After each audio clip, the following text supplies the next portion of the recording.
By the time you reach episode 3 on a failing project, you realize something uncomfortable. The project isn't broken because of technology. It isn't broken because of requirements.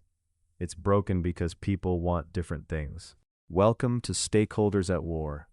Everyone says they want the project to succeed. They just don't agree on what success means. Here's the mad BA truth you need to internalize early. Alignment isn't agreement. It's understanding. Let's start with the most common mistake BAs make in this phase. They assume stakeholders are equal. They're not. Titles don't equal power. Volume doesn't equal influence. And the person who talks the most is rarely the person who decides.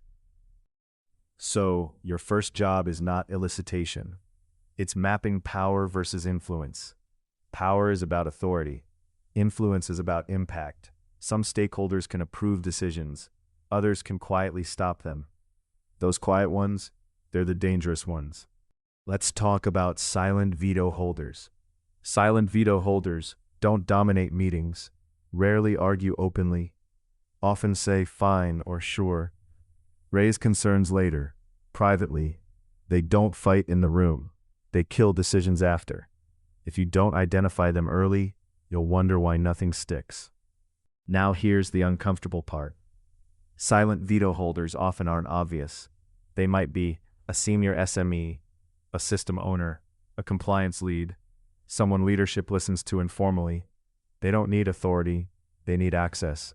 Your job as a BA is to notice patterns. Who decisions get checked with afterward?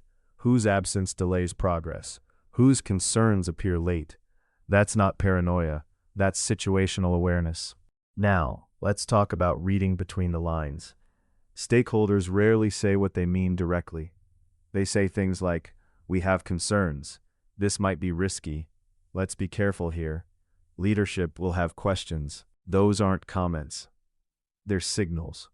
Signals of fear, loss of control, competing priorities, past project trauma. If you respond to words instead of intent, you'll miss the real issue.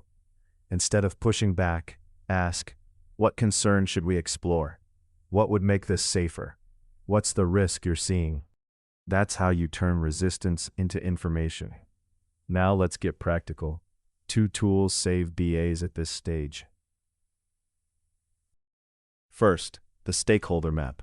Not an org chart, not a contact list.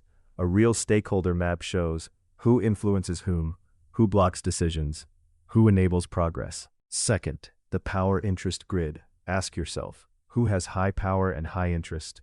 Who has power but low engagement? Who cares deeply but can't decide? This tells you who to engage early, who to keep informed, who to protect decisions from. If you treat all stakeholders the same, you'll satisfy none of them. Now, let's talk about the emotional trap. When stakeholders disagree, BAs often try to force consensus. That's a mistake. Consensus is rare. Alignment is achievable. Alignment means everyone understands the decision. Everyone understands the trade-offs. Everyone knows who decided. Everyone knows what happens next. Some will still disagree. That's okay. Your role is not to make everyone happy. It's to make the project move forward with clarity. And now for the mad BA truth that closes this episode.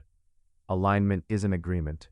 It's understanding. If stakeholders understand the problem, the constraints, the decision, the consequences, they don't need to love it. They just need to stop fighting it. Next time, we'll talk about what happens when requirements themselves become the battlefield, and how vague language quietly fuels stakeholder wars. This is a project from hell, how BAs actually survive it. And if this episode felt uncomfortably familiar, congratulations. You're learning how real projects actually work.